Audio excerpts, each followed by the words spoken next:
This is Jennifer Gonzalez welcoming you to episode 197 of the Cult of Pedagogy podcast.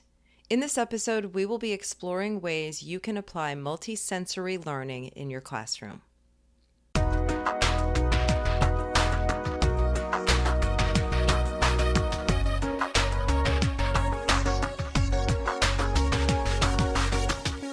Even before I became a teacher, I was always aware that our senses played a role in learning. For example, I knew I remembered things better when they were introduced to me through more than one sense, like when my kindergarten teacher had us learn songs about the months of the year, which my sister and I can still sing for you. I also recognized at a young age that when I tried doing homework with music on, if the music had lyrics, I could not stay focused on the homework. Later, when I had my own classroom, I instinctively made an effort to deliver information not just verbally, but visually as well, so students were getting it in different ways. But after talking with today's guest, Jamie Chaves, I am realizing there is so much more to learn about the interplay between the senses, how we learn, and how we function in a classroom setting. Jamie is a pediatric occupational therapist who has co-written 2 books along with Ashley Taylor, a pediatric psychologist, on this topic. The first book is called The Why Behind Classroom Behaviors, and the other is Creating Sensory Smart Classrooms. To give us a taste of what both books have to offer, Jamie has written a post on Cult of Pedagogy about how teachers can apply basic principles of sensory processing in the classroom, and by doing so, remove unnecessary barriers and boost learning in pretty significant ways. On today's episode, we'll talk through the main points of Jamie's article.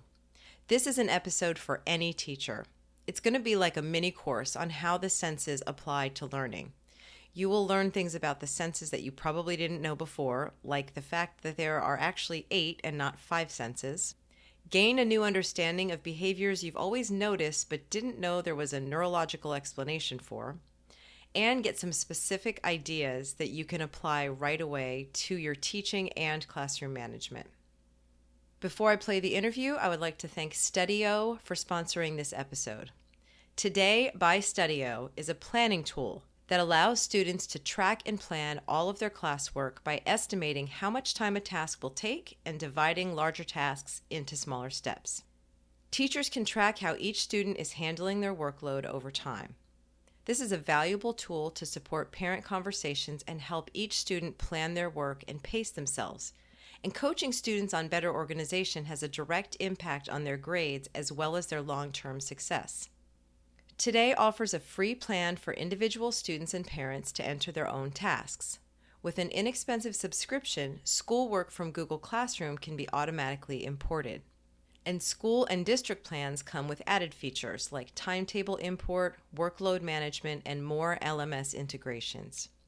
Visit studio.co/pedagogy. That's studio.co/pedagogy to create your free account now and get your students planning. Support also comes from Everfi. Do you want to prepare your students for career and life success, but you're short on time? Busy teachers use Everfi's standards-aligned, ready-made digital lessons to teach students to thrive in an ever-changing world. Interactive, game-based lessons designed by experienced educators help you engage students at all grade levels and bring critical real-world skills like financial readiness, emotional literacy, STEM, and much more to your classroom. Thanks to their partners, all K-12 schools and students have access to Everfi's lessons free of charge. Join the 60,000 plus teachers who used Everfi's award-winning lessons this past school year to serve over 5.5 million students. With back-to-school season officially in full swing, now is an exciting time to give your students a jump start on their future. Go to cultofpedagogy.com/Everfi, that's EVERFI, and sign up to get a virtual swag bag full of free goodies to get the school year off to a great start. Now, here's my interview with Jamie Chaves about multisensory learning. Jamie, welcome to the podcast. Thank you for having me. I'm glad to be here. So we're going to be talking all about multisensory learning today and how the senses can, sort of help and hurt instruction in the classroom and what teachers need to know about that. Before we start getting into it, just tell us a little bit about what your background is and why you know about this stuff. Sure. I'm a pediatric occupational therapist, and I've worked with kids with sensory processing differences for 10, almost 11 years now. And I am currently working at the Center for Connection, which was started by Dr. Tina Payne Bryson, who has the best selling book, The Whole Brain Child, No Drama Discipline. So we take a really relationship based, regulation based approach to understanding kids' behaviors, including understanding sensory processing and sensory integration. And I recently co authored two books: The Why Behind Classroom Behaviors and Creating Sensory Smart Classrooms. Great. And we're going to link to both of those books on the blog post, which that is going to be the basis of our whole conversation, is that you've written a really nice guest post that we'll be publishing at the same time as this conversation. That's going to cover all of the things that we talk about today. And we'll have links to the resources that get mentioned here, including your books. Great. So give us a basic definition of what multisensory learning is. What does that mean? So when we talk about multisensory learning, particularly in our books, we're talking about ways that you can pull in multiple sensory systems in order to facilitate brain integration, because the brain is an integration machine. And the more ways that you can integrate the different areas of the brain and make new connections in the brain, the more that you can access the cognitive resources, the emotional regulation resources that you really need to participate in learning. Great. And so I think that, and you say this in the post also, that a lot of teachers kind of have a general understanding of this concept. And this is, why teachers try to sort of bring in, more than one of the senses into the classroom. But there's sort of deeper layers to it, basically, that you share in this post. And that's the stuff that we're going to really get into. And also the part about how if a child has any kind of a sensory processing challenge, teachers being aware of that can really make a difference in terms of how well a child does in school if a teacher can help them navigate those issues. Yeah, certainly. Certainly. And even kids without sensory processing differences, just kids who might have be having an off day and might be responding to their sensory environment in a way that is abnormal, and how can you tap into some of the resources to understand why that might be. And you might notice that as a teacher too, that some days kids feel louder to you and the noise just gets to Mm, you, and it's really hard to focus and stay engaged and stay regulated because maybe you didn't sleep well the night before, and so that noise, or maybe kids touching you and rubbing up against you just becomes too mm, much and you just want them off your bodies. Like, to really step back and understand with yourself, and then also reflect mm. how that might be true of your students as well. This is resonating a lot with me. That was one of my biggest issues, was sort of excessive noise, and I would yell back at the noise as a teacher, and that wouldn't Sure. really help things. Yeah, but it would just get to be too much, and that was the only thing I could do to. So yes, so I'm connecting very much with what you're saying. So okay, so we talk about the senses, and most of us are familiar with sort of the five basic senses, but you're actually going to be sharing eight with us. And so why don't we start by sort of running down like what those are before we talk about how to actually apply them to our instruction? Sure. So the five senses that people are most familiar with are auditory, which is what you hear; visual, what you see; tactile, what you feel; gustatory, what you taste; and olfactory, what you smell. But over the past 30 years, they've really found these three other systems: the proprioceptive system, which is how we understand our position, our body in space, and where our joints and body parts are moving. Our Hmm. vestibular input, which is our relationship to gravity and understanding where our head is in space and how our eyes are staying oriented in space. And then our interoceptive, which is kind of the newest sensory system that researchers are exploring, which is how we understand our internal needs, the needs of our internal organs, how we can feel if our heart is beating so fast that, oh, maybe we should slow down and stop, or Mm. I need to go to the bathroom because I feel my bladder is full, or it's also really linked with our emotional awareness as well, because our internal Hmm. organs send a lot of signals to our brain about, like, oh, I'm feeling really nervous, so my stomach is kind of in a knot, and Mm. perceiving those internal needs. And all of that stuff has an influence on things that happen in the classroom and Oh are yeah, influenced by what happens in the classroom. 100%. And Yeah. in the occupational therapy world, in terms of sensory integration, the big three, we call them, are the tactile system, the proprioceptive system, and the vestibular system. And those three sensory systems really drive hard a lot of how we understand our own bodies, which then is reflected in how we understand our environment and the people in our environment. Um, so that's where this, like you were saying, taking it a step further in terms of multisensory learning, that's where that really comes into play, because a lot of what you do in the classroom is really auditory and visually driven. So, how can we draw in the tactile, proprioceptive, and vestibular systems to really help facilitate that brain integration and understanding of the what sensory inputs we're taking in and how we're Mm. using that for motor output and for attention and learning as well.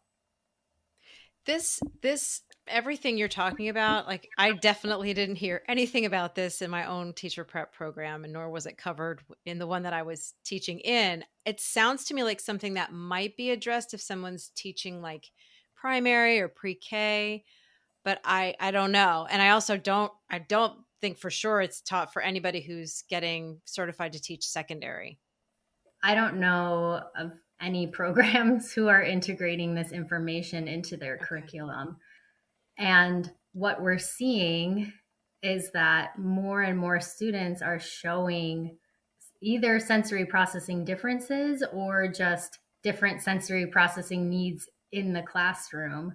And so more and more teachers are wondering like what they can do and Mm. how they can help support students who are having difficulty learning in a more traditional classroom setting, which is why my co-author and I were like, we need to put these books out there so that teachers can Right. access some of these resources. Because, well, yeah, because I'm thinking the way that that probably shows up to a teacher who doesn't have a vocabulary for all this stuff is that it's either they're not getting it academically or they are a behavior problem of some kind.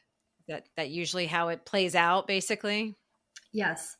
And I talk about this a little bit in the post, but way more extensively in creating sensory smart classrooms. But how kids who are over responsive to sensory input are Mm. often the ones who are quote unquote acting out or Mhm. misbehaving, because they are they're showing you with their bodies that they're overstimulated and that it's Mhm. too much and something needs to change in their environment.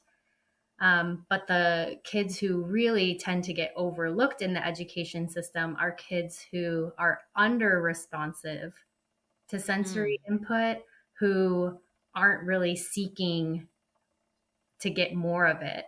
They're under responsive to it and they're just like passively going through life. Like, okay, I guess this is just the way it is. And so those are the kids who are like laying on the floor or moving really slow or not responding to their Mm. names, or sometimes having difficulty initiating, which is separate from like an executive dysfunction thing. Mm-hmm. But it's because their sensory systems basically are not woken up, and they're just not responding to sensory input the way that they should, in terms of um, like their brain is just kind of tired. It's like their Yeah. brain is asleep and it needs to be woken up to respond to it, rather than the kids who are responding so much to it that they're like bouncing off the wall or talking so much or touching Right. everything or like really having trouble staying focused. So, Gosh, it just makes me realize like we could be so much more fine-tuned in terms of how we're sort of diagnosing what's going on with a kid, and it's just without this knowledge you end up just taking a very broad brush to all kids of just like, well, he's he's just a little lazy. slower, or he's yeah, and so often that we layer on like a moral judgment that is so often just explained with basic biology that can be addressed basically by our decisions as teachers. Yes, for sure. Yeah. So that's sort of the next. So we've got the eight systems laid out, and then what you have next in the post is subtypes that are sort of different angles of coming at. So we've got the senses, and then there's different ways of looking at the senses. So let's talk about that, and then we're going to actually get into some strategies that teachers can apply in the classroom. Sure. So each of those sensory systems can be broken down into sensory modulation and sensory discrimination. Okay. So, sensory modulation is basically our brain's ability to turn up or turn down how much sensory input that we're receiving, Mm-hmm. so that we, in certain environments, can stay in a regulated state. Because that's what this is all about, our ability to stay regulated so that we can stay engaged and participate in learning and Mm-hmm. relationships and yeah, just like moving through our day. And so, for example, the auditory input, when you're in a really loud restaurant and you need to hear the person across from you and there's all this noise going around, can your brain like turn up the volume essentially so that you can take in and understand what the other person is?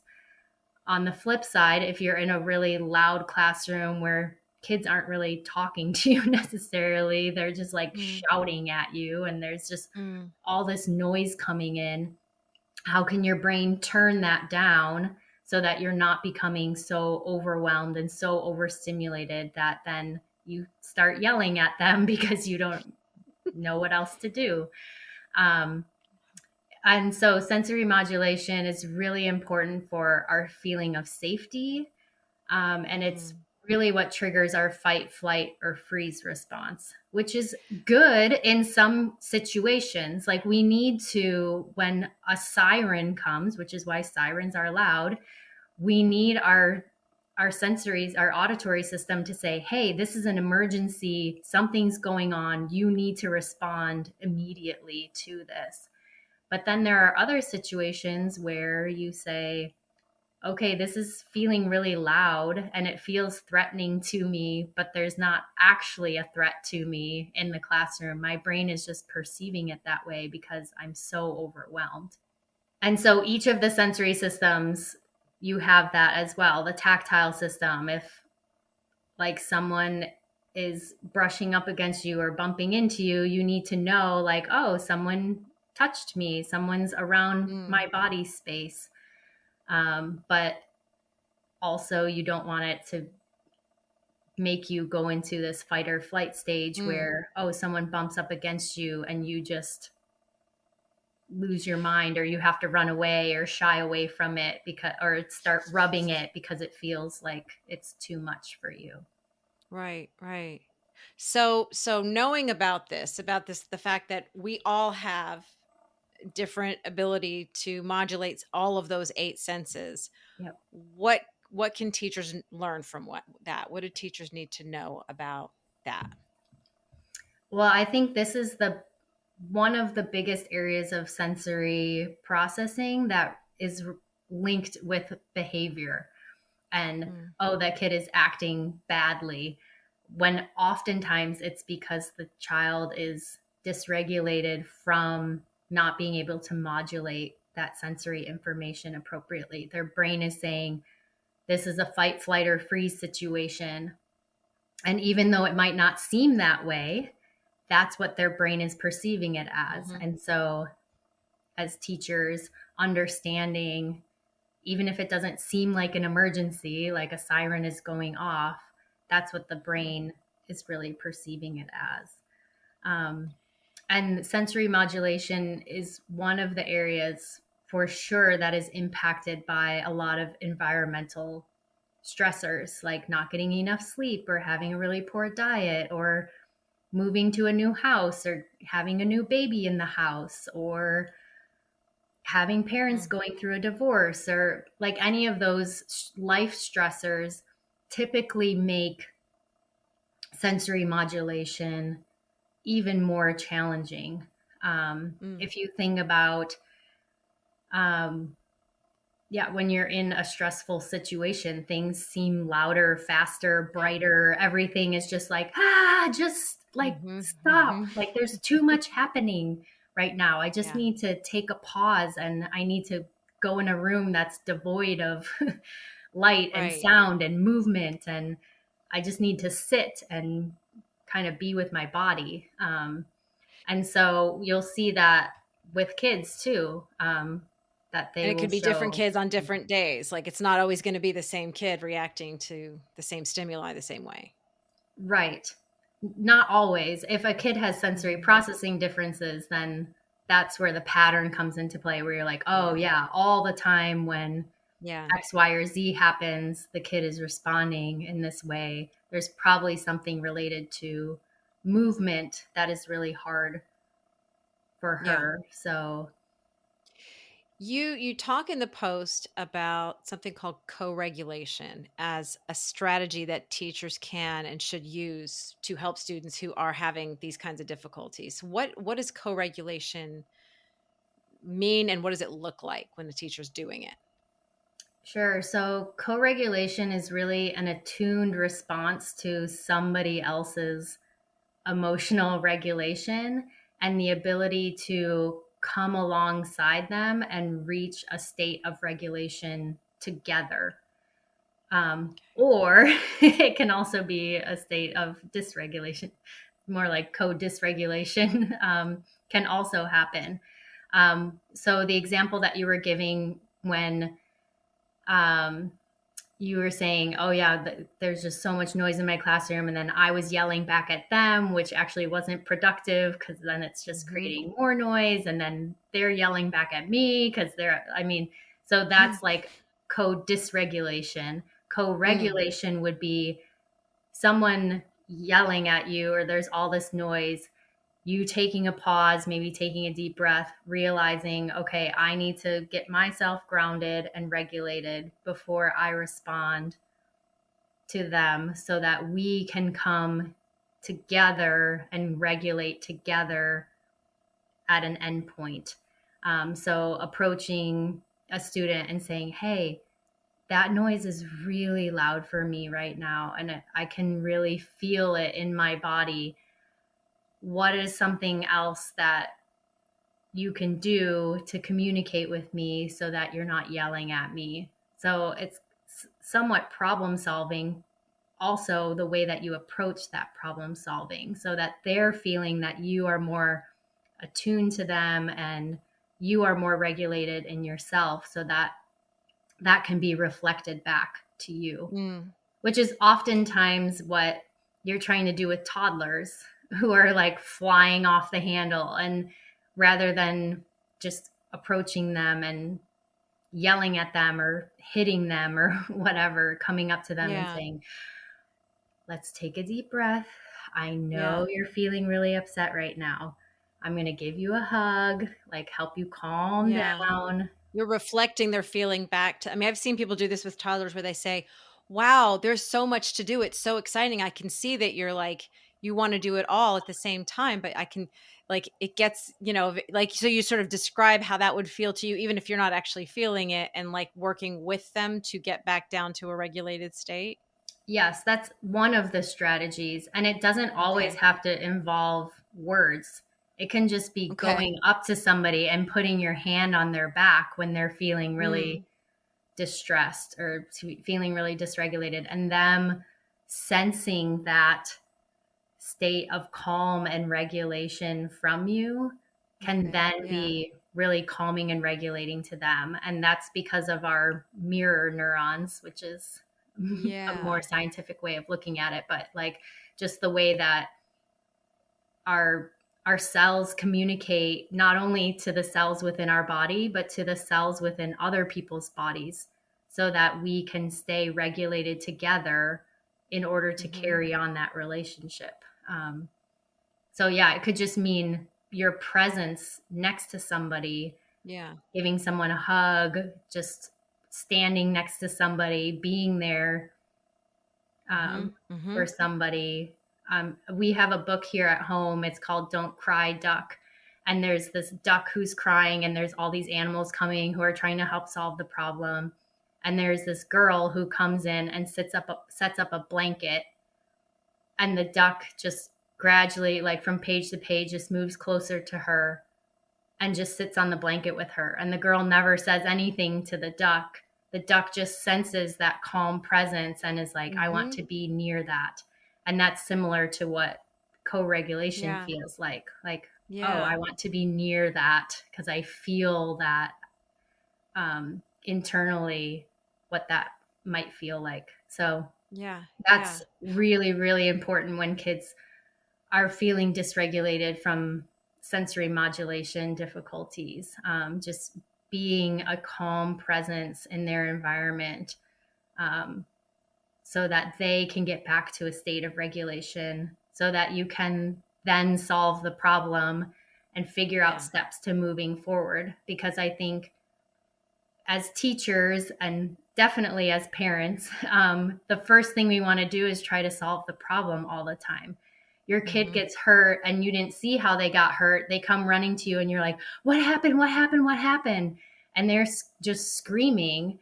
And like, they Mm. don't care about telling you what happened. It's not important in that moment. What's important is that you are comforting them and helping them calm down, feel safe, feel Yeah. regulated, and then you ask, "What happened? Can you tell me Right. why Right. you're crying?" Because in that moment, they can't access those resources in their brain. Um, and I will also say, in the classroom, this is very, very important in terms of kids who are having difficulty finishing a task because they might be feeling dysregulated. And this is Mm. not only because of sensory processing differences, it could be learning differences, it could be any number of things, but getting them to a state of co regulation first before asking them to finish the task, which is Mm. often opposite of what we do, right? We'll Yep. say, Yep. okay, once you finish writing these sentences, then you can come and talk to me, or then you can come Mm. and sit on my lap, or then you can go outside and play for recess, or then you can go Yeah. take your lunch, rather than saying, okay, I see that this activity is really hard for you. Why don't you come sit with me for a couple minutes? Get them co regulated, and then go back to finishing the task. And Mm. ultimately, they'll finish the task quicker, they'll finish it probably at a higher degree, Mm-hmm. and they'll be, their brain will learn and make those connections for, oh, okay, this was a hard task. I felt supported and I was able to finish it, rather than this was a hard task and I just had to really push through in this Mm. really dysregulated state. And now my brain remembers how that feels. And every time I'm in that state, it's just going to feel like, oh, I Yeah. remember being here last time and it didn't feel good. And Yeah. I don't want to do that Yeah. again. So, What about for the kids that are understimulated in this? We're still talking about the sensory modulation. Is there a teacher response for that for the kids who just, you said they lay on the floor or they don't really like move very quickly? Like, what do we do in those cases?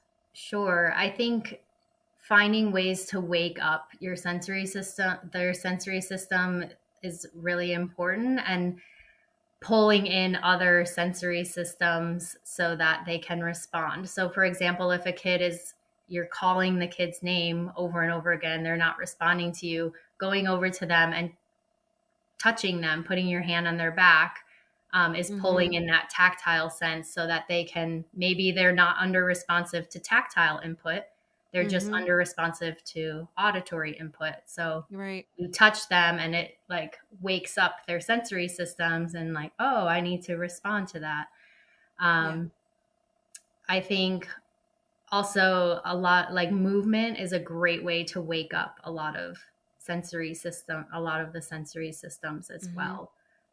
Making sure that before kids sit down at circle time, or the kid sits down in their desk, or wherever they're going to sit down, like, hey, let's do some jumping jacks really fast, or let's stretch out our bodies before we sit down, just to wake up the brain, wake up the body so that they are better able to respond Mm. to whatever input they're understimulated in. Yeah. So that was sensory modulation. That was one of the subtypes, and that applies to all of the different senses. Correct. Then you've got sensory discrimination. What is that? So sensory discrimination is like the next level of sensory integration. Basically, you have to have sensory modulation. You have to have this basic understanding of what is safe versus unsafe in terms of sensory input before you can move on to discriminating sensory input, which is telling the difference between different types of sensory inputs. So, for example, as babies, um, in terms of sensory modulation, they're understanding what is safe in terms of touching things. So they might say, "Oh, I'm touching this one thing and it's soft." And as a baby, I've learned that soft things feel safe to me. They feel comforting and safe. Mm. So I touched this soft thing that is on the bed. I touched this soft thing on the floor. I touched this soft thing that's walking through the house. It's just soft, soft, soft means safe, Mm. safe, safe. That's modulation. Mm-hmm. Discrimination would be, oh, I touched this soft thing on the bed. That's a blanket. That soft feeling is the soft feeling of a blanket. Oh, Mm-hmm. I touched this soft thing on the floor. That soft feeling is the soft feeling of a rug. This feels like a rug, and it feels a little different than the blanket. This is another soft thing moving through the house. Oh, that soft thing is a puppy dog. That dog feels soft, but it's a different type of soft from the blanket and from the rug. So it's this higher level, more conscious awareness of the difference between sensory inputs. So another Got way it. that we use that in school in particular is kids reaching down. You're like, take out a pencil, and they're reaching down in their backpack and feeling at the bottom of their bag. And being able to differentiate what feels like a pencil versus what feels like a highlighter or a chapstick, or who knows what else is at the bottom of their bag, but being able to do that without totally dumping out the contents of their bag and Mm. visually looking at it, they can use their tactile system to discriminate that. And so we do that with all of our sensory systems. We know the sound of different people's voices because we're auditorily discriminating. Oh, um, that's Mr. Cook's voice, and that's Mm. Mrs. Strawberry's voice. Mm-hmm. So we can discriminate that. We can also pick out um, what is important in an environment in terms of auditory Mm. input. Oh, I hear kids talking around me, but I'm going to filter that out and just focus on what the teacher is saying. That's an auditory discrimination thing. Being able to determine where your body is in space, like Mm. closing your eyes. If you've ever been to the doctor and doing the finger to nose test where you stretch Mm-hmm. out your arms like a letter T and close your eyes, and you have to touch the tip of your nose with the tip of your finger. Um, that's being able to discriminate where your body is in space and where you are in relationship to itself. Another form of proprioceptive discrimination is knowing how much pressure to use when you're writing, for example, or when you're Mm. picking up a cup, so that you're not pushing too hard or too lightly on the paper, or you're not picking up a cup and using so much force that you're flinging the Mm. contents out of it, or not being able to pick it up because you're not using enough force at all. So, um, those are all examples of how you use sensory discrimination throughout your daily life. So Yeah. it's basically what you do, how Yeah. you do things with that sensory input, and Right. how you make it more functional rather than just how you're reacting to a sensory input. So there will be different kids are going to have different levels of those abilities basically. Yeah, and exposure and practice is really what helps to fine tune and hone sensory discrimination skills. Okay. So, yeah, picking up when you are an infant and you're picking up objects that are different weights and banging on things. Mm. Um, how hard do I have to bang on this ball to make it go through the hole? If I bang this hard, like, whoa, it Yeah. worked, but it was also like I exerted so much force doing that. Your body doesn't likes to be efficient. So your body says, hey, maybe you don't need that much force. Try it with a little bit Mhm. less force, and the ball Mhm. will still go through the hole. And so you learn it through a lot of play based skills, Mm. just understanding how you, yeah, can discriminate something to use it effectively and efficiently. You know, you're saying earlier that teachers are noticing more and more that kids are presenting with more and more difficulties. And I can't help but think about how much time now is being allotted in our elementary schools to test prep.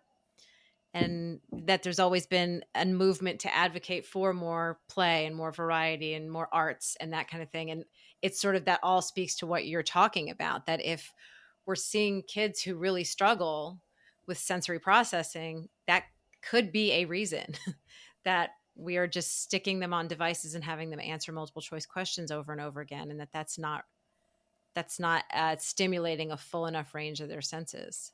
Yep. I think that's totally spot on.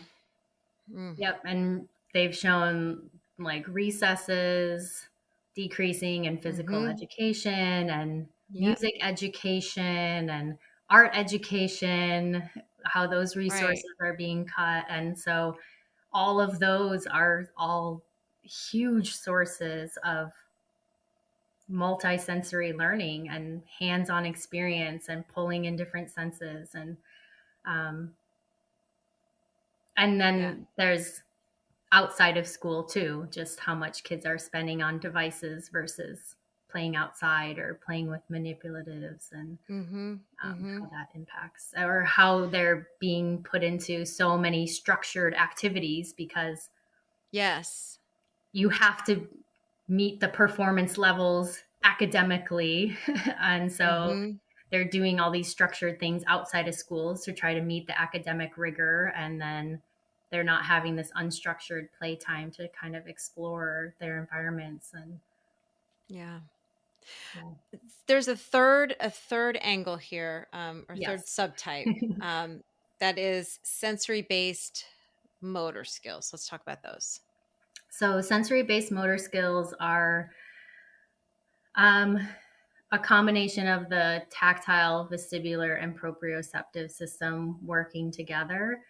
This is kind of its own separate thing aside from modulation and discrimination. So not every sensory system has sensory based motor skills. It's just its kind of own Just those thing. three. Okay. And sensory based motor skills are basically how our brain and body use sensory input in order to facilitate motor output.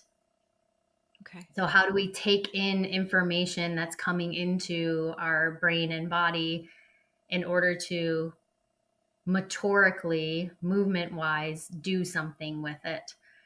And these skills are really, really foundational to our executive function skills.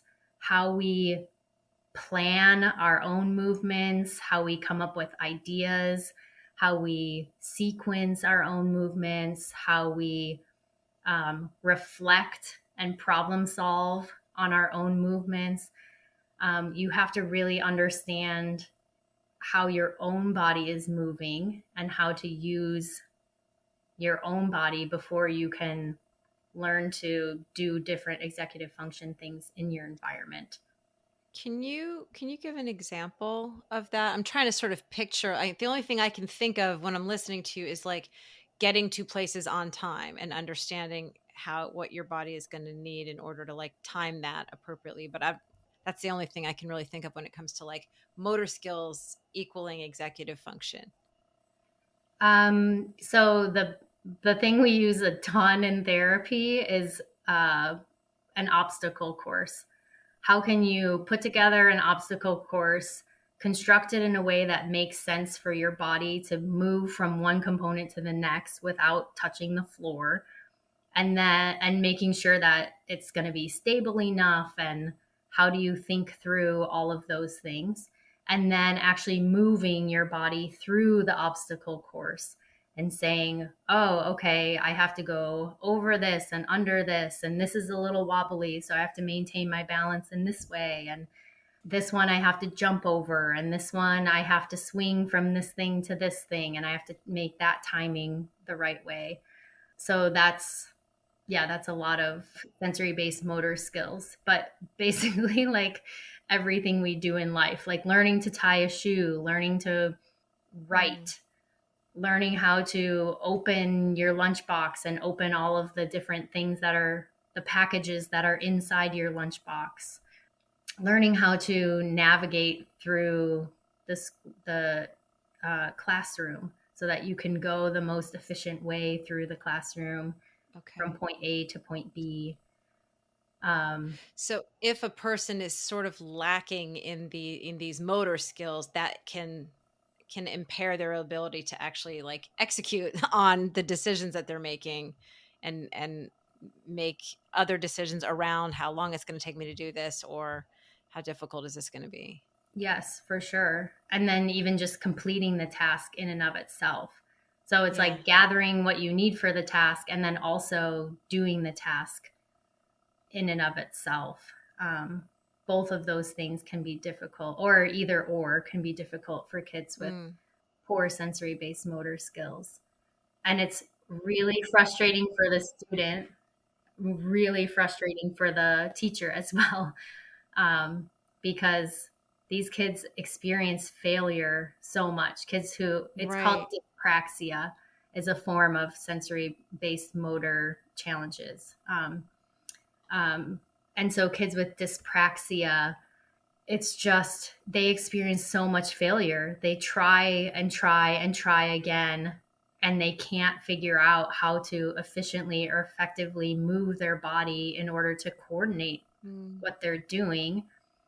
And that internal process that our bodies do in terms of problem solving, like reflecting, which is something we do a lot on tasks without even noticing it. But like, oh, that didn't really work, so I'm going to try to adjust my body a little bit this way or a little bit that way. And oh, mm, yeah, now I found this better, more efficient way to do it. It's kind of like the learning curve. There's like a learning curve when you're learning sensory based motor skills. But kids with dyspraxia, their learning curve is like so slow. And so they Mm, might try the same thing over and over. And you're like, oh, but you've already tried that. It's not working. Try something out. And they're like, no, I just want to do it because I experience so much failure yeah. all the time. And I don't want anybody telling me how to do this or how I can do it differently. Like, I'm just frustrated. And so they might give up really easily. They might just flat out refuse to do something because they don't Mm, want to experience the failure. Sometimes they'll just act goofy and silly because that's a, a way for them to stay regulated. If they're just the silly one who's goofing off and they're not completing a task, yeah. but they're still liked by their peers rather than their peers being like, oh, he can't do it. Um, Yeah. it's just Ugh, played off as being goofy or silly. Um, or even doing things really fast. Kids who do things really fast, it's yeah. like when you do things slow, like if you stand up and do a jumping jack slowly, you have to Hmm. really focus a lot more on your body movements and where you are in space. And if you just do it really fast, it's like, Hmm. okay, I didn't really have to focus on my body a whole lot. And it's just like, I kind of like powered through it and made it seem like I was doing what I was Yes. supposed to. Um, I mean, I'm remembering specific kids doing things like that and being annoyed by it. And now I'm yeah. realizing there could have been, you just write it off as like this kid's just clowning. They just don't want to listen. And there's like so much psychological stuff that's happening that they're trying to cover up. And so I can see here you've got, it's funny that you're mentioning backward chaining in here because we just did an interview like a couple episodes ago about that strategy. Otherwise, I would not have Oh, known what great. it was. But the backward chaining and other kinds of scaffolding for these students and giving them practice, right, to actually help them um, sort of overcome this or improve it. Yeah, practice in a regulated state, I think, is the biggest thing Yeah. because they Yeah. experience so much dysregulation. As I've said before, when you're dysregulated, you can't learn, you can't access those resources you need to learn and make new connections in your brain. And so just breaking it up into small parts and saying, okay, today we're going to write the first three letters of your name, for example. We're not even Mm-hmm. going to write your full name, like, and we're just going to stop there before you get dysregulated. Yeah. And then a week later, maybe you're like, okay, now let's try your whole name. Okay, now let's Yeah. try your first name and your last name, rather than like, no, you have to write your full name, otherwise you can't do X, Y, or Z. So oh gosh, there's already been so much, but we actually haven't even gotten to the specific like you've got four, let me double check the count. I think it's four strategies that teachers can also apply to integrate multisensory learning into their teaching a little bit more. So let's go through those. So the first strategy is thinking about how you can weave in both sensory inputs, which are the eight Mhm. sensory systems we talked about, Mhm. and the sensory subtypes, which is the sensory modulation, discrimination, and motor based skills, Okay. into instruction. And I give some examples in the post, but like um, playing hopscotch with letters to form spelling words. So you put letters on the ground in the hopscotch form, and then they would jump from one letter to the next letter in order to do your spelling words for the week. That's Mhm. pulling in different movement. It's getting your proprioceptive and vestibular systems really engaged. You're getting your visual system looking at the letters on the floor. Um, so, yeah, just thinking about how you can do that, dressing up as historical figures when you're learning about a specific time period in history class, so Mhm. that you're getting to feel what it like all of the clothing that they're wearing, and Mhm. you get to see what it looks like, and you're moving your body as you're doing it. So just engaging all those systems, but also thinking about ways that, um, for example, if you're doing writing, ways that you can use all the different subtypes, playing around with discrimination. when you're writing. You can write on sandpaper, you can write on tissue paper, you can write on wax paper, you can write on a dry erase board, a chalkboard, a Mm-hmm. sidewalk, because then you're differentiating what it feels like to use different pressure when you're writing on these different forms. Mm-hmm. And that is teaching you then to, it's helping to integrate your brain into being more efficient with writing on those different surfaces. So Okay. that's one of the ways that you can really use multisensory learning. And you've got, we're not going through all of them, but people Right. should come over to the post and look because you've got a pretty lengthy list of other suggestions. Okay. What's the second tip for teachers? This is what we talked a little bit about in the beginning, honoring sensory preferences when you can. Okay. There are some great resources online and also in our book, Creating Sensory Smart Classrooms, on how to figure out what your sensory preferences are as a teacher and understanding the sensory preferences of your students, so that you can pull in more of the senses that you notice as a whole your class tend to gravitate towards.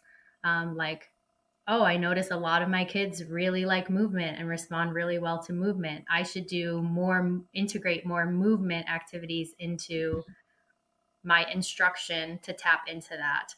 Or, oh, I notice a lot of my kids get really visually distracted. So maybe this is a class where I need to take down some of the stuff that's hanging on the walls and not change things on the walls so much because it impacts their ability to stay focused, because visually they're just becoming overstimulated with what's on the walls. Yeah. So how can you understand their preferences in order to take in or take out or put in different sensory inputs throughout the day? Right. And you've actually got in the post, you've got a link to a tool for adults to sort of gauge their preferences. And then we link to your book where you've got things, tools that teachers can actually use to assess their students and get a little bit clearer on what's working and what doesn't work for them sensory wise. Right.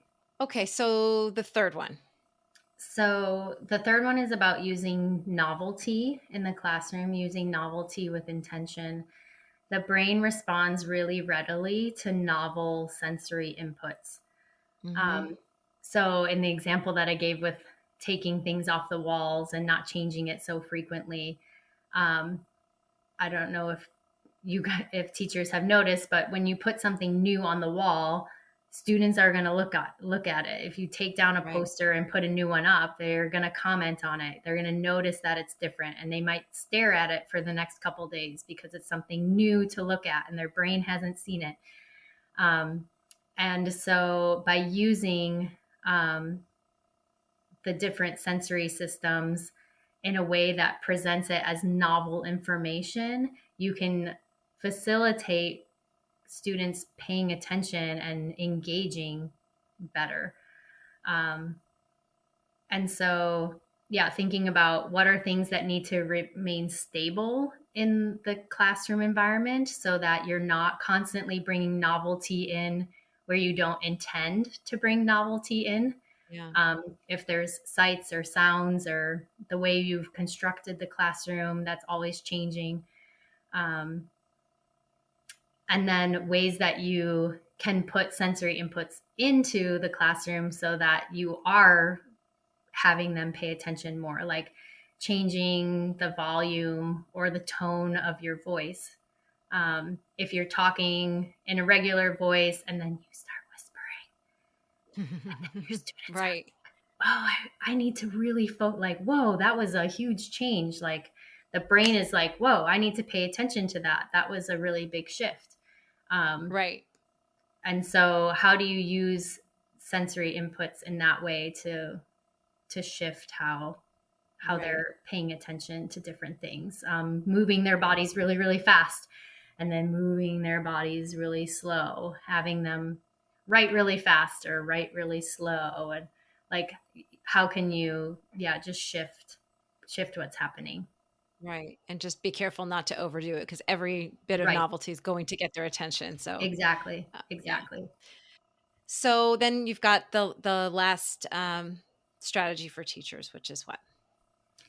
Engineering the environment with sensory inputs, which is basically understanding that, yes, we all have different sensory preferences, but there are also different things that we do across the board that are going to be more calming or more stimulating. And I put an example in the post that when you go to sleep, for example, you turn off the lights and you have calm music and you're laying down, you're not turning the lights on and blaring music and moving your body all around, because for everybody across the board, that's not regulating and that's not going to help you fall asleep. So how can you use sensory inputs, multiple sensory inputs throughout the day to either stimulate your kids when they're feeling really slow, and maybe towards the end of the day, it's like, come on, guys, take out your books. I've said this 5 times. And they're just like, whoa. So how can you, okay, I need everybody to stand up and we're going to stretch out our arms. And now you're going to bend over and take your book out of your bag. And so how can you use some of the proprioceptive and vestibular inputs? Or I want you to rub your body up and down really fast so that you get tactile input so that you can pay attention more. Or maybe your kids come in from recess, just like, or from lunch, and they're just totally jazzed up and they're talking, and nobody's paying attention because everybody's so excited from the conversations they've been having. And how can you use the sensory environment, like turning off the lights and playing calm sensory, or playing calm music, or having calm essential oils in the room so that they're walking into a space that says, hey, something is changing and your body is responding to this, so that you can get ready to learn. Right. So I know, just for me in my own teaching brain, this has been a lot of really good stuff that I wish I had known when I was in the classroom. So I'm hoping it's going to be really just enlightening for a lot of teachers. We're going to be linking to your books, The Why Behind Classroom Behavior and Creating Sensory Smart Classrooms. And if people want to find you online, ask you more questions, where would be the best place to go? We're on Instagram at The Why Behind Behavior. We have a bunch of posts that talk about things that are in a lot of our books, and then things that are just relevant that we're seeing in our clinical practice as well. Fantastic. Okay, and we'll link people over to that. Thank you so much for sharing all of this with us, Jamie. I really appreciate it. I'm happy that you learned so much, and hopefully a lot of your other guests will glean a lot of information as well. Yeah, I think so. For links to Jamie's full blog post, which includes links to both of her books, visit cultofpedagogy.com, click podcast, and choose episode 197. To get a bi-monthly email from me about my newest blog posts, podcast episodes, courses, and products, sign up for my mailing list at cultofpedagogy.com/subscribe. Thanks so much for listening, and have a great day.